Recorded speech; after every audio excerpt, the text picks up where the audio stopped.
Assalamualaikum warahmatullahi wabarakatuh. Halo guys, balik lagi dengan channel kita Belajar Bareng Yuk.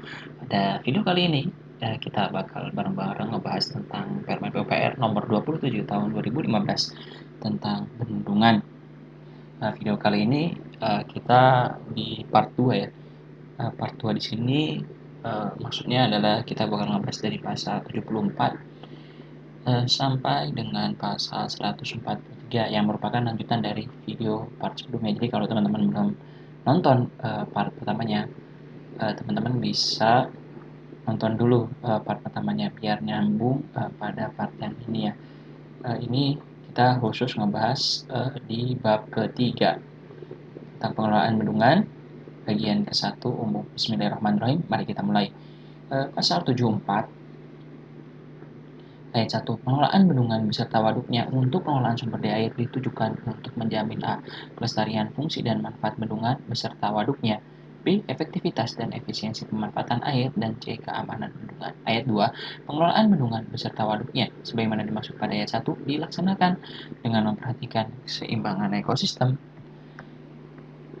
dan daya dukung lingkungan hidup. Pasal 76 ayat 1. Pengelolaan bendungan beserta waduknya sebagaimana dimaksud pada pasal 74 dan 75 dapat berupa tahapan A. Operasi dan pemeliharaan, B. Perubahan atau rehabilitasi, dan C. Penghapusan fungsi bendungan. Nah, pengelolaan ini ada tahapannya 3 ini ya, secara umumnya operasi pemeliharaan, perubahan atau rehabilitasi, dan penghapusan fungsi bendungan. Oke, ya, ayat keduanya, pengelolaan bendungan sebagaimana dimaksud pada ayat 1 diselenggarakan melalui kegiatan pelaksanaan rencana pengelolaan, operasi dan pemeliharaan, konservasi sumber daya air pada waduk, pendaya gunaan waduk, pengendalian daya rusak air melalui pengendalian bendungan beserta waduknya, dan penghapusan fungsi bendungan. Ayat ketiga, kegiatan pengelolaan sebagaimana dimaksud pada ayat 2 dilaksanakan pada bendungan beserta waduknya, termasuk daerah sempadan waduk. Oke, pasal 77 masih di bab ke-1 tentang umum, pasal 77 ayat 1. Pengelolaan bendungan beserta waduknya menjadi tanggung jawab pemilik bendungan. Ayat 2. Dalam hal pemerintah pusat sebagai pemilik bendungan, dalam pengelolaan bendungan beserta waduknya, Menteri menunjuk unit pelaksana teknis atau biasa disingkat UPT ya, yang membidangi sumber daya air atau badan usaha milik negara sebagai pengelola bendungan. Jadi biasanya pada ini ya bidang SDA gitu, sumber daya air ataupun BUMN tertentu gitu ya, yang ditunjuk oleh menteri tadi. Kemudian ayat ketiganya, pengelolaan bendungan sebagaimana dimaksud pada ayat 2 dalam melaksanakan pengelolaan bendungan beserta waduknya dibantu oleh unit pengelola bendungan.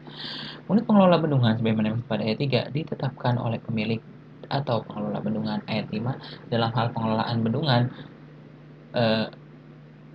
pengelolaan bendungan merupakan badan usaha milik negara, penetapan unit pengelola bendungan dilakukan oleh direksi badan usaha milik negara. Jadi bila pemiliknya BUMN, maka pemilihan unit pengelola bendungannya ya dari direksi badan usaha milik negara tadi ya. Lanjut ke pasal 78 ayat 1. Dalam hal pemerintah daerah provinsi atau pemerintah daerah kabupaten kota sebagai pemilik bendungan, untuk pengelolaan bendungan beserta waduknya, gubernur atau bupati wali kota sesuai dengan kewenangannya menunjuk unit pelaksana teknis daerah yang membidangi sumber daya air atau badan usaha milik daerah sebagai pengelola bendungan. Jadi kalau bendungannya milik provinsi atau kabupaten kota ya gubernur itu, bupati atau wali kotanya yang menunjuk ini pelaksana teknisnya ya, yang membidangi sumber daya air, berarti dari dinas gitu ya, bisa kita tangkap dari dinas gitu, dan atau bisa dari BUMD. Ayat 2, pengelolaan bendungan sebagaimana dimaksud pada ayat 1 dalam pelaksanaan pengelolaan bendungan beserta waduknya dibantu oleh unit pengelola bendungan. Unit pengelola bendungan ditetapkan oleh pemilik atau pengelola bendungan. Pasal 79 ayat 1, dalam hal badan usaha pemilik bendungan adalah untuk pengelolaan bendungan beserta waduknya, pemilik bendungan menetapkan pengelolaan bendungan dan unit pengelola bendungan. Nah, ini ayat 1, bila ya pemiliknya badan usaha tertentu misalnya gitu ya sebagai pemilik bendungan, untuk pengelolaan bendungan beserta waduknya pemilik bendungan menetapkan pengelola bendungan dan unit pengelola bendungan. Ayat 2, pemilik bendungan bertanggung jawab terhadap pengelolaan bendungan sebagaimana dimaksud pada ayat 1. Pasal 80 ayat 1, pemilik bendungan sebagaimana dimaksud dalam pasal 79 ayat 1 yang menghentikan pengelolaan bendungan beserta waduknya harus menyerahkan pengelolaan bendungan beserta waduknya kepada menteri, gubernur, atau bupati wali kota sesuai dengan kewenangannya. Ayat 2, dalam hal pemilik bendungan tidak menyerahkan pengelolaan sampai dengan 6 bulan terhitung sejak pengelolaan bendungan dihentikan, Menteri, Gubernur, atau Bupati Wali Kota sesuai dengan kewenangannya mengambil alih pengelolaan bendungan. Ayat 3. Pemilik bendungan harus menyediakan biaya pengelolaan bendungan sampai dengan berakhir umur layan bendungan. Ayat 4. Jumlah biaya pengelolaan sebagaimana dimaksud pada ayat 3 ditetapkan oleh Menteri, Gubernur, Bupati, atau Wali Kota sesuai dengan kewenangannya dan berpedoman pada peraturan perundang-undangan. Ayat 5. Dalam hal sampai berakhirnya umur layan bendungan, pemilik bendungan tidak menyediakan biaya pengelolaan bendungan beserta waduknya diambil oleh Menteri, Gubernur, atau Bupati Wali Kota sesuai dengan kewenangannya yang berdasarkan ketentuan peraturan perundang-undangan.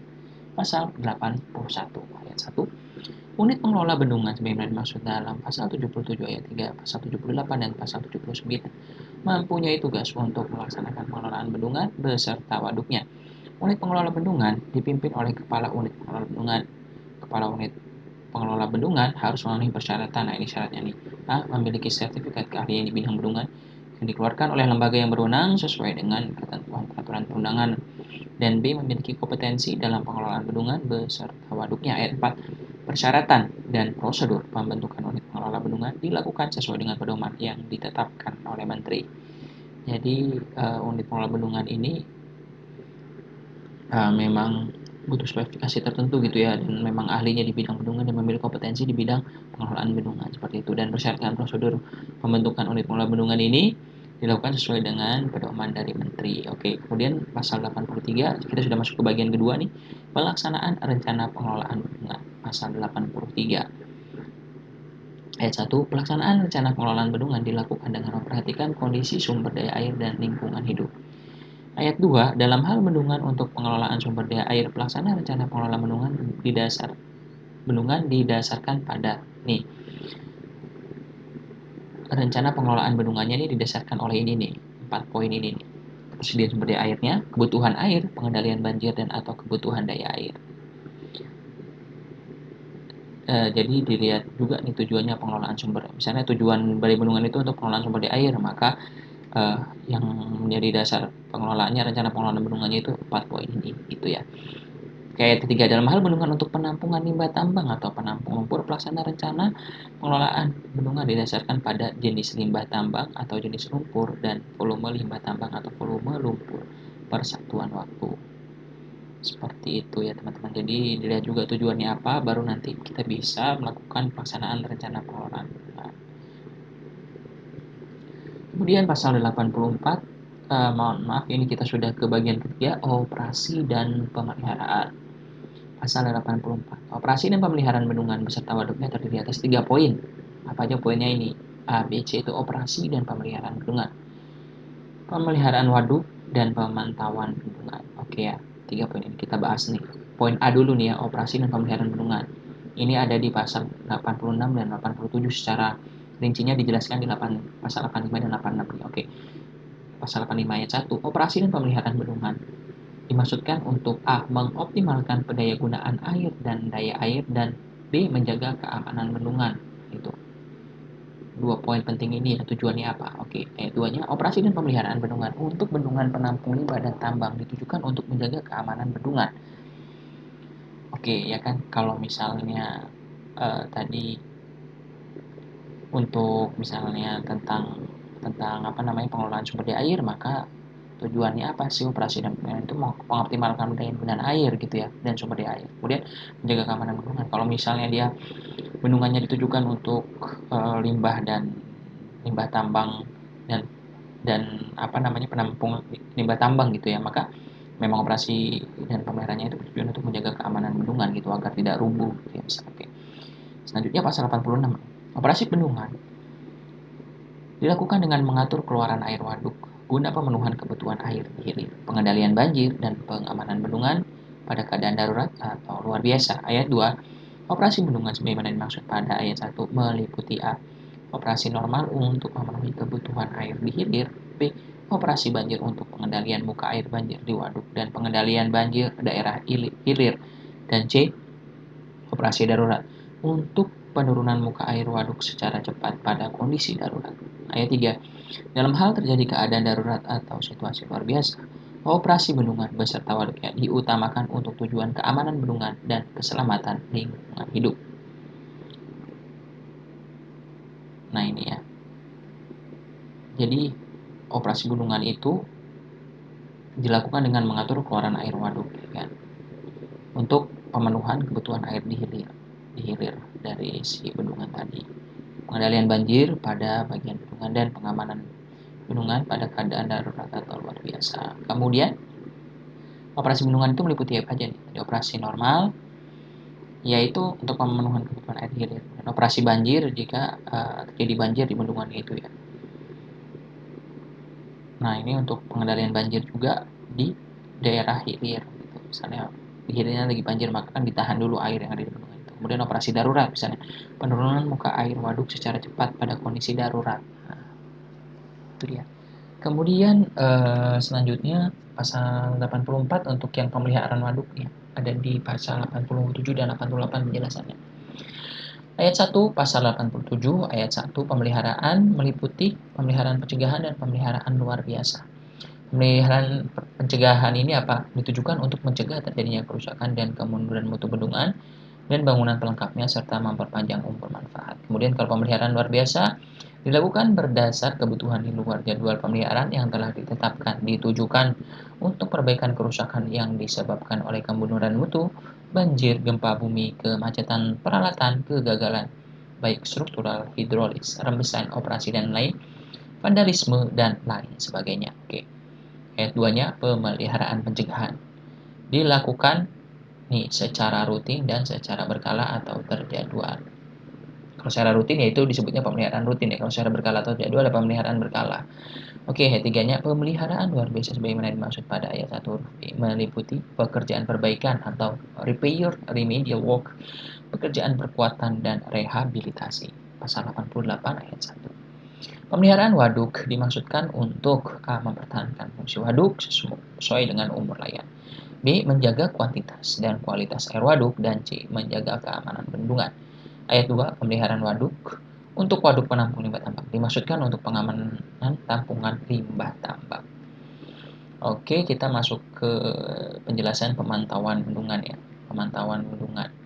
Oke, pasal 89 pemantauan bendungan sebagaimana dimaksud pada pasal 84 huruf C dilakukan dengan tujuan untuk mengetahui gejala permasalahan pada bendungan secara dini guna pengambilan tindakan oleh pengelola bendungan secara cepat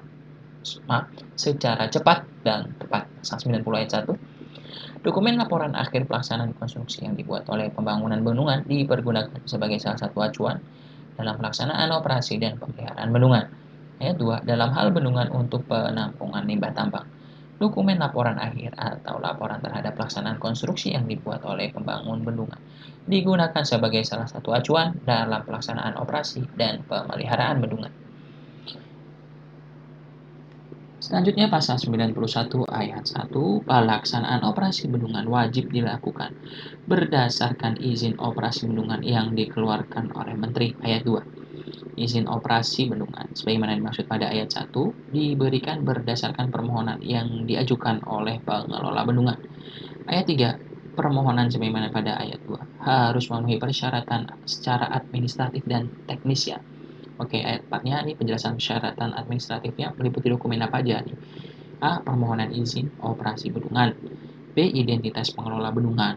C. Keputusan pembentukan unit pengelola bendungan. Dan D. Izin atau persyaratan lain sesuai dengan ketentuan peraturan perundang-undangan. Jadi ini harus ada identitas pengelola bendungan, terus ada keputusan pembentukan unit pengelola bendungan gitu ya. Untuk ayat 5, persyaratan teknisnya berupa apa aja nih? A. Data teknis bendungan, laporan pengisian awal waduk, laporan analisis perilaku bendungan, pedoman operasi dan pemeliharaan bendungan beserta waduknya, dan laporan kejadian khusus selama pengisian awal waduk. Oke, ini untuk pelaksanaan operasi bendungan. Pelaksanaannya ya. Oke, kita lihat nih turunannya pasal 92. Yang 1, Menteri melakukan penilaian terhadap permohonan. Jadi ini kan permohonan izin operasi bendungan ya, sebagaimana pada pasal 91 ayat 2. Kemudian ayat 2-nya, Menteri dalam melakukan penilaian terhadap substansi persyaratan menunjuk Komisi Keamanan Bendungan untuk melakukan penilaian dan memberikan rekomendasi. Ayat 3, penilaian dilaksanakan dalam jangka waktu paling lama 3 bulan. Ayat 4, dalam hal berdasarkan hasil penilaian, persyaratan teknis pengoperasian bendungan belum dipenuhi, Pengelola bendungan harus memperbaiki persyaratan teknis pengelola pengoperasian dan menyampaikan kembali perbaikan persyaratan teknis kepada Menteri dalam jangka waktu paling lama 1 bulan sejak permohonan izin dikembalikan kepada pengelola bendungan. Ayat 5. Dalam hal dokumen sebagaimana dimaksud pada ayat 2 atau dokumen perbaikan sebagaimana dimaksud pada ayat 4 telah memenuhi persyaratan teknis, Menteri memberikan izin operasi bendungan.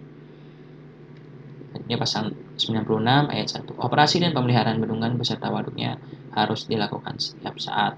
Ayat 2. Dalam hal terjadi situasi luar biasa, operasi dan pemeliharaan bendungan beserta waduknya diutamakan untuk tujuan keamanan bendungan dan keselamatan lingkungan hidup.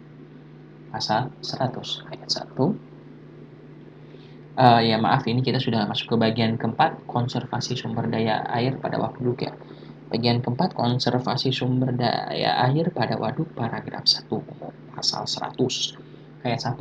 Konservasi sumber daya air pada waduk untuk pengelolaan sumber daya air ditujukan untuk menjaga kelangsungan keberadaan daya dukung, daya tampung, dan fungsi sumber daya air pada waduk. Ayat 2. Untuk mencapai tujuan konservasi sumber daya air pada waduk, dilakukan kegiatan A.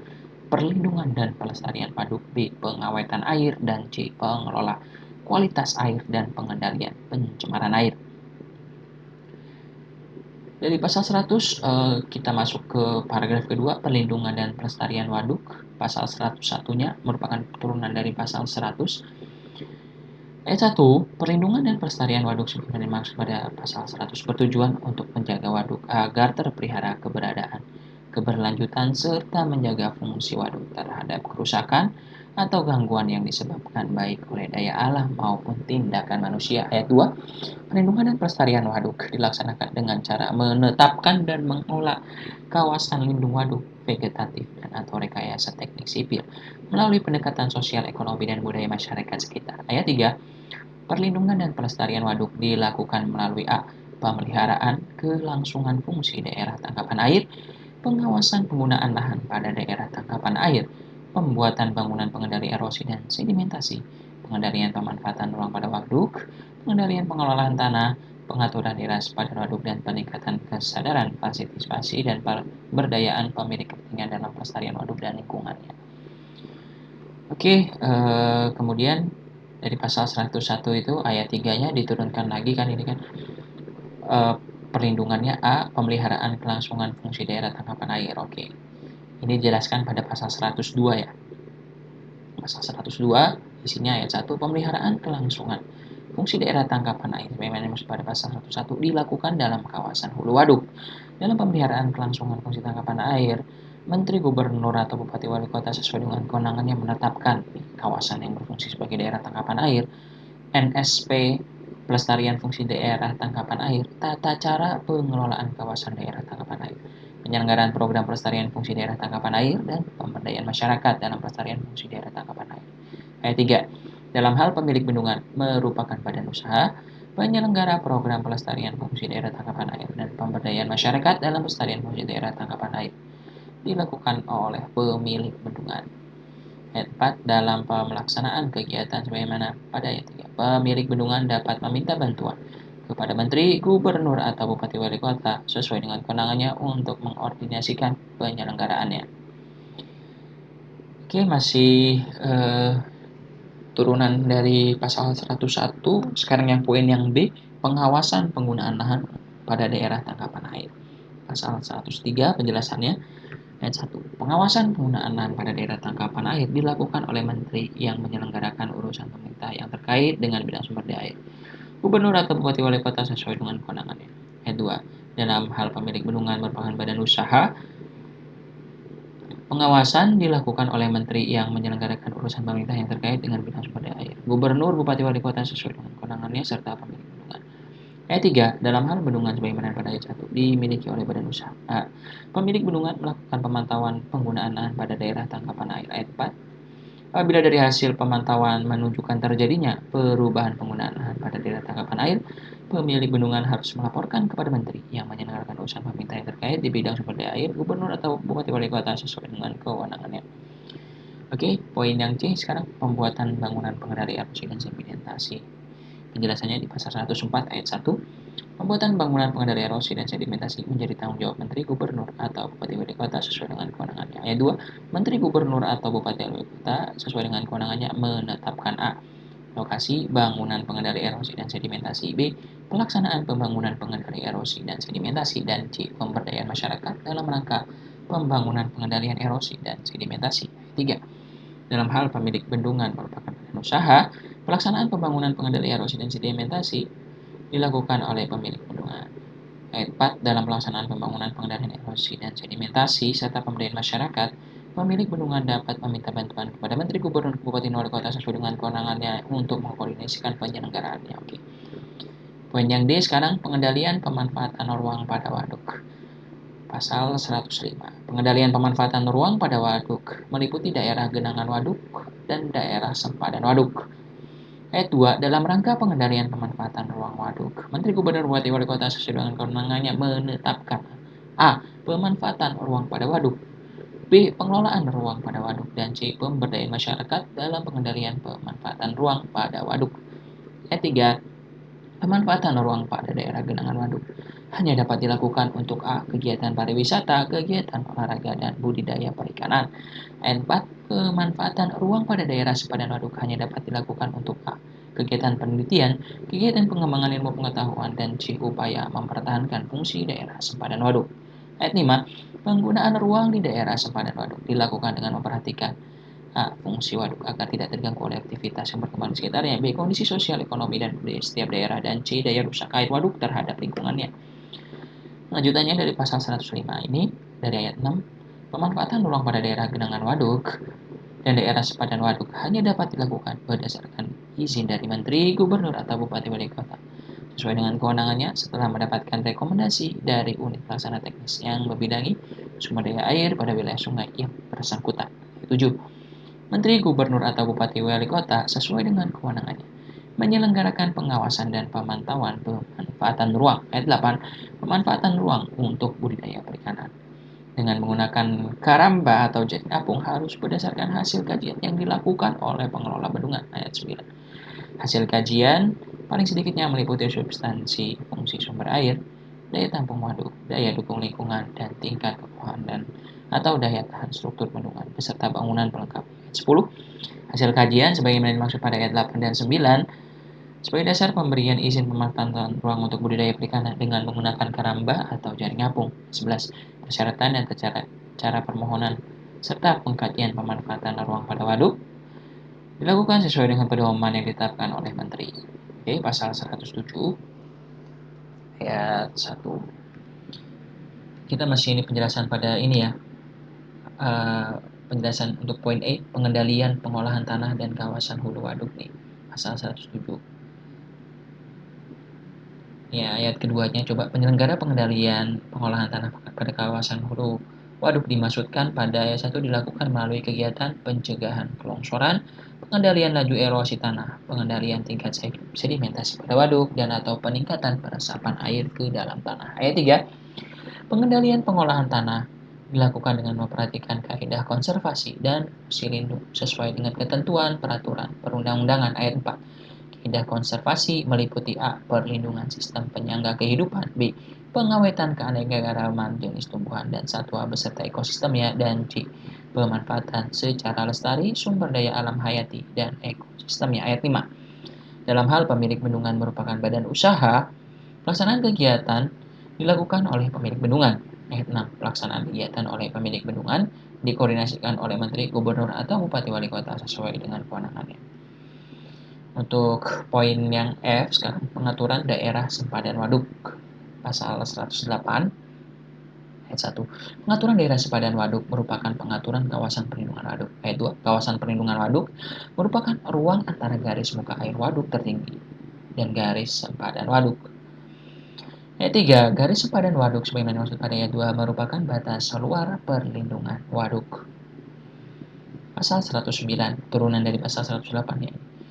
Ayat 1, garis sempadan waduk ditetapkan oleh Menteri, Gubernur, Bupati, Wali Kota sesuai dengan kewenangannya berdasarkan usulan dari pengelola bendungan. Ayat 2, usulan sebagaimana pada ayat 1 harus didasarkan pada kriteria penetapan garis sempadan waduk.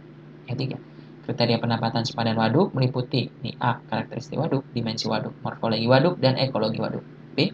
Operasi dan pemeliharaan bendungan beserta waduknya, dan C. Tinggi jagaan bendungan. Ayat 4. Tata cara penetapan garis sepadan waduk dan pemanfaatan daerah sepadan waduk, termasuk sabuk hijau waduk, dilakukan sesuai dengan pedoman yang ditetapkan oleh Menteri. Masih pada hal yang sama nih, pengaturan daerah sepadan waduk. Oke, pasal 110. Dalam rangka mempertahankan fungsi daerah sepadan waduk, Menteri Gubernur Bupati Wali Kota sesuai dengan kewenangannya menyelenggarakan pengawasan dan pemantauan pelaksanaan pengaturan daerah sepadan waduk. Ayat 2. Dalam hal pemilik bendungan merupakan badan usaha, maka pemantauan dan pengaturan daerah sepadan waduk dilakukan oleh pemilik bendungan. Ayat 3. Penyelenggara oleh pemilik bendungan. Sebagaimana maksud pada ayat 2, dikoordinasikan oleh Menteri Gubernur atau Bupati Wali Kota sesuai dengan kewenangannya. Pasal 111. Untuk mempertahankan kawasan perlindungan waduk, setiap orang dilarang A. Membuang air limbah yang tidak memenuhi baku mutu, limbah padat atau limbah cair, dan atau B. Mendirikan bangunan dan memanfaatkan lahan yang dapat mengganggu aliran air, mengurangi kapasitas tampung waduk, dan tidak sesuai dengan peruntukannya.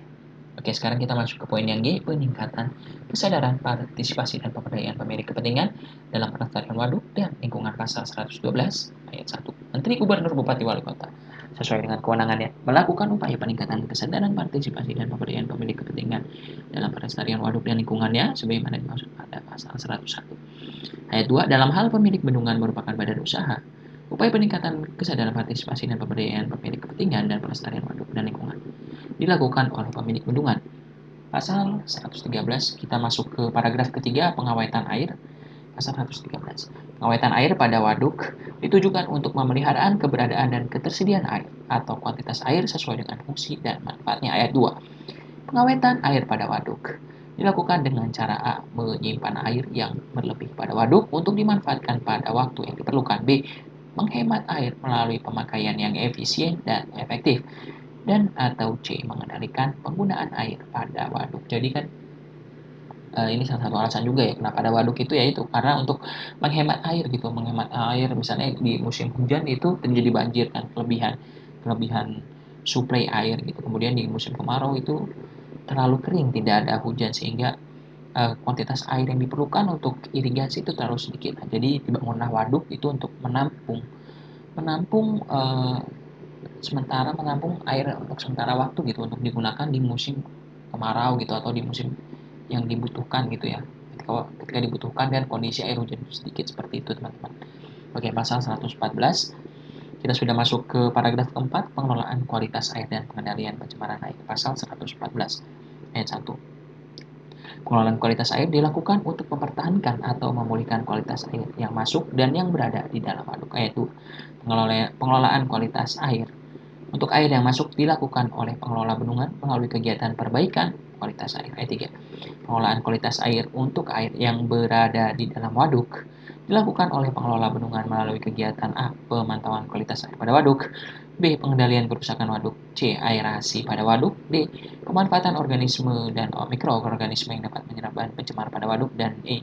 Pengendalian gulma air. Nah, ini aerasi pada waduk itu seperti ini ya teman-teman. Misalnya kalau punya kolam ikan gitu, nah aerasi itu air yang memang difilter kemudian air jatuh bebas gitu, kemudian dia ada sedikit gelembung-gelembung, buih-buih air. Nah, itu aerasi itu. Jadi di situ tuh pergantian oksigen atau masuknya oksigen ke dalam air itu melalui proses-proses aerasi itu gitu teman-teman semua.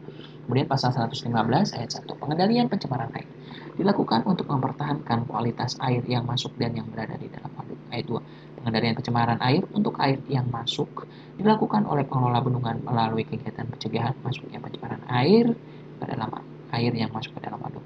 Ayat 3, pengendalian pencemaran air untuk air yang berada di dalam waduk dilakukan oleh pengelola bendungan melalui kegiatan A. Pencegahan masuknya pencemar ke dalam waduk, dan B. Penanggulangan pencemaran air pada waduk. Oke, kita masuk ke bagian kelima, pendaya gunaan waduk. Bagian kelima, pendaya gunaan waduk, pasal 116 ayat 1. Pendaya gunaan waduk untuk pengelolaan sumber daya air ditujukan untuk meningkatkan kemanfaatan sumber air guna kepentingan wilayah sekitar atau lingkungan waduk serta pada kawasan hilir waduk. Ayat 2, pendaya gunaan waduk meliputi pendaya gunaan ruang waduk untuk A. Penyimpanan air dan B. Pengendalian banjir. Ayat 3. Pendaya gunaan waduk dilakukan melalui kegiatan A. Penata gunaan waduk, B. Penyediaan air dan atau daya air pada waduk, C. Penggunaan atau pengusahaan air dan atau daya air pada waduk, dan D. Pengusahaan kawasan bendungan beserta waduknya. Nah, tadi yang dari pasal 116 ayat 3 huruf A, B, C, D ini ada penjelasannya masing-masing. Untuk yang poin A dulu ya, penata gunaan waduk.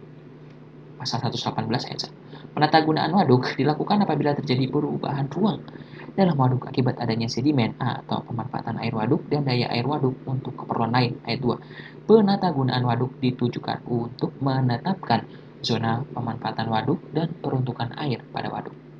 Kemudian dari pasal 18 diturunkan lagi nih. Masing-masing ayatnya dijelaskan lagi nih di pasal 119 dan 120. Oke ya, pasal 119 dulu nih, ayat 1. Zona pemanfaatan waduk meliputi ruang waduk sampai dengan garis padan waduk sebagai fungsi lindung dan fungsi budidaya. Ayat 2. Zona pemanfaatan ditetapkan oleh Menteri Gubernur Bupati Wali Kota sesuai dengan kewenangannya berdasarkan usul pengelola bendungan. Ayat 3. Penetapan zona dilakukan dengan memperhatikan A.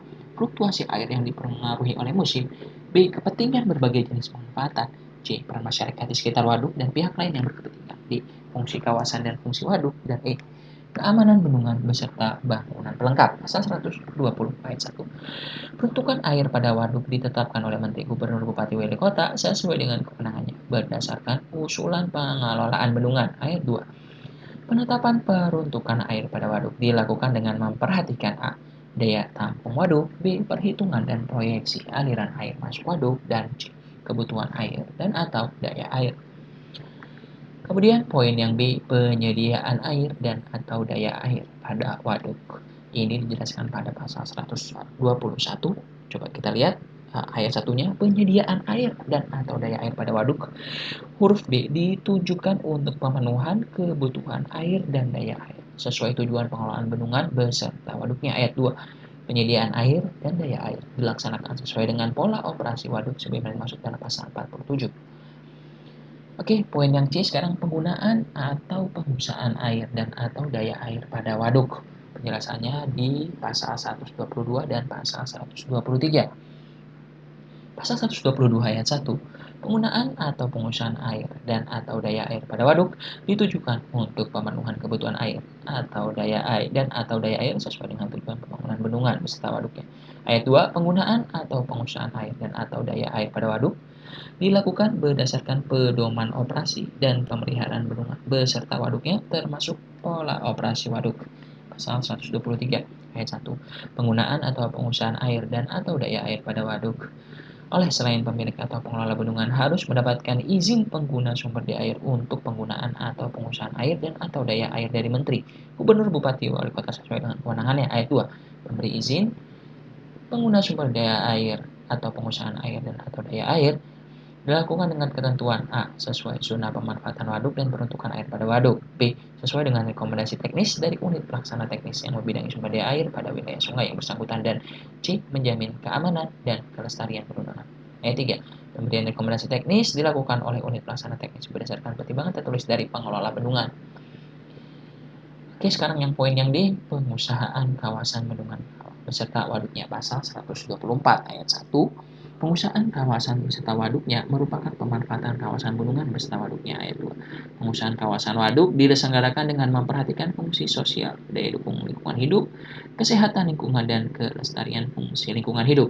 Ayat 3. Pengusahaan kawasan dapat dilakukan oleh perorangan atau badan usaha atau kerjasama antar badan usaha berdasarkan persetujuan pengusahaan dari pemilik bendungan. Ayat 4. Dalam hal bendungan dimiliki oleh pemerintah pusat, Pemprov atau Pemda, pengusahaan kawasannya dilakukan sesuai dengan ketentuan peraturan perundang-undangan. Tata cara pengajuan permohonan pengusahaan kawasan bendungan beserta waduknya dilakukan sesuai dengan pedoman yang ditetapkan oleh Menteri ya. Oke, sekarang kita masuk ke pasal 125 bagian ke-6, pengendalian daya rusak air. Pasal 125 ayat 1. Pengendalian daya rusak air melalui pengendalian bendungan beserta waduknya meliputi A. Pengendalian terhadap kebutuhan fisik dan keamanan bendungan dan pengendalian terhadap fungsi bendungan beserta waduknya. Ayat 2. Pengendalian daya rusak air dilakukan berdasarkan peringatan dini pada wilayah sungai yang bersangkutan. Nah, ini dijelaskan nih pada pasal 126 nih ya. Ayat 1. Pengendalian daya rusak air terutama dilakukan dengan mengurangi besaran banjir agar daya rusak air kendali. Kemudian itunya pengendalian daya rusak air dilakukan dengan cara mengatur pembukaan dan penutup pintu bendungan. Ayat 3. Pembukaan pintu bendungan ditujukan untuk mengatur pelepasan air guna pengendalian daya rusak air pada kawasan hilir. Ayat 4. Pelepasan air harus tetap memperhatikan keperluan pencegahan kegagalan bendungan terkait ruang waduk untuk pengendalian banjir. Ayat 5. Pembukaan dan penutupan pintu bendungan dilakukan berdasarkan pedoman operasi bendungan pada bendungan yang bersangkutan. Kemudian pasal 126 ini dijelaskan lagi, diturunkan lagi ke pasal 127. Nih, dalam hal pelepasan air pada bendungan untuk penampungan limbah tambang, air yang akan dialirkan ke perairan umum harus memenuhi baku mutu air sesuai dengan ketentuan peraturan perundang-undangan di bidang lingkungan hidup. Oke, sekarang bagian ketujuh, perubahan atau rehabilitasi. Pasal 129 ayat 1, perubahan bendungan ditujukan untuk keamanan bendungan dan meningkatkan fungsi bendungan. Ayat 2. Perubahan bendungan dilakukan dengan cara melakukan perubahan struktur bendungan. Ayat 3. Dalam hal diperlukan perubahan bendungan untuk tindakan pengamanan bendungan, pengelola bendungan wajib melakukan perubahan struktur bendungan. Ayat 4. Dalam hal diperlukan peningkatan fungsi bendungan, pengelola bendungan dapat melakukan perubahan struktur bendungan. Oke, dari pasal 129 ini secara lebih rinci lagi dijelaskan pada pasal 130 dan 131. Oke, kita coba pasal 130 dulu di ayat 1. Dalam melakukan perubahan struktur bendungan, pengelola bendungan harus terlebih dahulu memperoleh persetujuan desain perubahan bendungan dari Menteri. Yang kedua, persetujuan desain perubahan diberikan berdasarkan permohonan dari pengelola bendungan dan rekomendasi dari Komisi Keamanan Bendungan. Pasal 131 ayat 1. Rehabilitasi bendungan merupakan tindakan perbaikan yang meliputi rekayasaan, pelaksanaan perbaikan, dan uji perilaku bendungan yang mengalami kerusakan. Ayat 2. Dalam hal diperlukan tindakan pengamanan bendungan, pengelola bendungan wajib melakukan rehabilitasi bendungan. Ayat 3. Dalam melakukan rehabilitasi bendungan, pengelola bendungan harus terlebih dahulu memperoleh persetujuan desain rehabilitasi dari Menteri. Ayat 4. Persetujuan desain rehabilitasi diberikan berdasarkan permohonan dari pengelola bendungan dan rekomendasi dari Komisi Keamanan Bendungan. Kemudian ini untuk pelaksanaannya ada di pasal 132 ayat 1, pelaksanaan perubahan bendungan dan pelaksanaan rehabilitasi bendungan dilakukan setelah memperoleh izin perubahan atau izin rehabilitasi bendungan dari Menteri. Ayat 2. Izin perubahan atau izin rehabilitasi diberikan berdasarkan permohonan dari pengelola bendungan. Ayat 3. Permohonan harus memenuhi persyaratan administratif dan persyaratan teknis. Oke, ayat 4-nya. Persyaratan administratif ini meliputi apa aja nih? A. Surat permohonan izin perubahan atau izin rehabilitasi. Kemudian identitas pengelola bendungan dan izin atau persyaratan lain sesuai dengan ketentuan peraturan perundang-undangan. Ayat 5. Persyaratan teknisnya berupa dokumen A. Persetujuan desain perubahan bendungan atau persetujuan desain rehabilitasi bendungan, dan B. Dokumen pengelolaan lingkungan hidup. Ayat 6. Berdasarkan permohonan izin perubahan dan atau rehabilitasi, Menteri memberikan izin atau menolak permohonan izin dalam jangka waktu paling lambatnya 6 bulan sejak dokumen persyaratan lengkap. Ayat 7. Penolakan permohonan izin perubahan atau izin rehabilitasi bendungan. Ini maksud pada ayat 6 harus disampaikan secara tertulis disertai dengan alasan penolakan. Oke. Pasal 134 ayat 1. Izin perubahan dan atau izin rehabilitasi bendungan paling sedikit memuat A. Identitas pengelola bendungan. B. Lokasi bendungan yang akan dilakukan perubahan atau rehabilitasi. C. Jenis dan tipe bendungan yang dilakukan perubahan dan rehabilitasi bendungan. D. Gambar atau spesifikasi teknis atau spektek. Kemudian jadwal pelaksanaan perubahan dan atau rehabilitasi. F.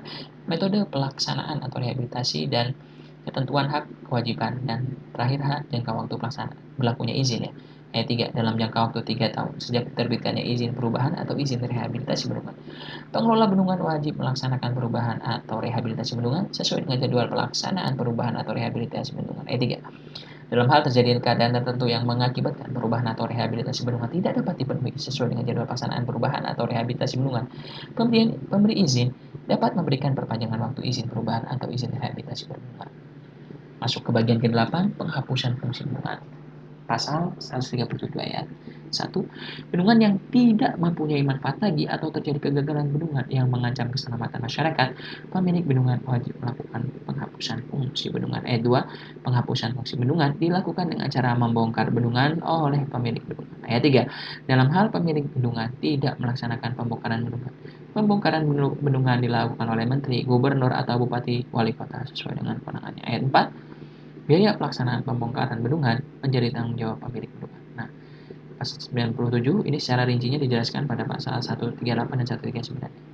Pasal 138 ayat 1, dalam hal pembongkaran bendungan dapat menimbulkan bahaya terhadap keamanan dan kelestarian fungsi lingkungan, baik di sekitar kawasan bendungan maupun hilir bendungan. Pemilik bendungan wajib mempertahankan bibit bendungan. Itu ya, oke. Ayat 2-nya, dalam hal mempertahankan bibit bendungan, pemilik bendungan wajib menjaga, memelihara, dan mempertahankan keamanan bendungan beserta lingkungannya. Oke, pasal 139 ayat 1, penghapusan fungsi bendungan dilakukan berdasarkan izin penghapusan fungsi bendungan dari menteri. Ayat 2, izin penghapusan fungsi bendungan diberikan berdasarkan rekomendasi dari Komisi Keamanan Bendungan dan instansi terkait lainnya. Masih pada bagian ke-8 ya, pasal 140 ayat 1, dalam hal fungsi bendungan telah dihapus, pemilik bendungan bertanggung jawab terhadap bahaya yang ditimbulkan akibat penghapusan fungsi bendungan. Ayat 2, dalam pelaksanaan tanggung jawab, pemilik bendungan wajib menyelenggarakan pengelolaan pasca penghapusan fungsi bendungan. Jadi walaupun sudah dihapuskan, misalnya masih ada, yaitu menjadi tanggung jawab bendungan, pemilik bendungan, gitu ya. Masih menjadi tanggung jawab pemilik bendungan dan wajib menyelenggarakan pengelolaan pasca penghapusan gitu, penghapusan fungsi bendungan. Kemudian pasal 141, dalam hal bendungan yang telah dihapus fungsinya merupakan badak milik negara atau daerah, penghapusannya dilakukan sesuai dengan ketentuan peraturan perundang-undangan. Oke, kemudian bagian ke-9, kerjasama pengelolaan bendungan. Pasal 143 ayat 1. Dalam pengelolaan bendungan beserta waduknya, pemerintah pusat, pemerintah provinsi, dan pemerintah kabupaten kota dan badan usaha dapat melakukan kerjasama. Ayat 2. Kerjasama dilakukan dengan ketentuan A. Memperhatikan kepentingan pemerintah pusat, Pemprov atau Pemda atau Pemkot dalam wilayah sungai yang bersangkutan. Ayat 2. Dituangkan dalam perjanjian kerjasama, pengelolaan bendungan beserta waduknya dan C dilaksanakan sesuai dengan ketentuan peraturan perundang-undangan. Oke, bagian ke-10, pengelolaan bendungan lain. Pasal 145 ayat 1, pengelolaan bendungan selain bendungan sebagaimana dimaksud pada pasal 3 ayat 2 dilakukan sesuai dengan tahapan pengelolaan sebagaimana dimaksud dalam pasal 76 ayat 2. Pelaksanaan pengelolaan bendungan sebagaimana dimaksud pada ayat 1 harus dilaporkan kepada menteri. Ayat 3, persyaratan teknis, tata cara perizinan, persetujuan, dan pelaporan dalam pengelolaan bendungan sebagaimana dimaksud pada ayat 1 dilakukan sesuai dengan pedoman yang ditetapkan oleh menteri.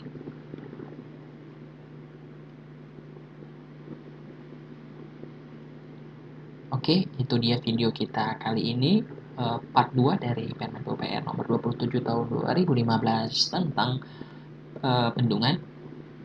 Terima kasih pada teman-teman yang telah menonton. Semoga bisa bermanfaat. Semoga sukses dan sehat selalu untuk kita semua. Amin amin ya rabbal alamin. Jangan lupa like, comment, dan subscribe-nya. Thank you for watching. Wassalamualaikum warahmatullahi wabarakatuh.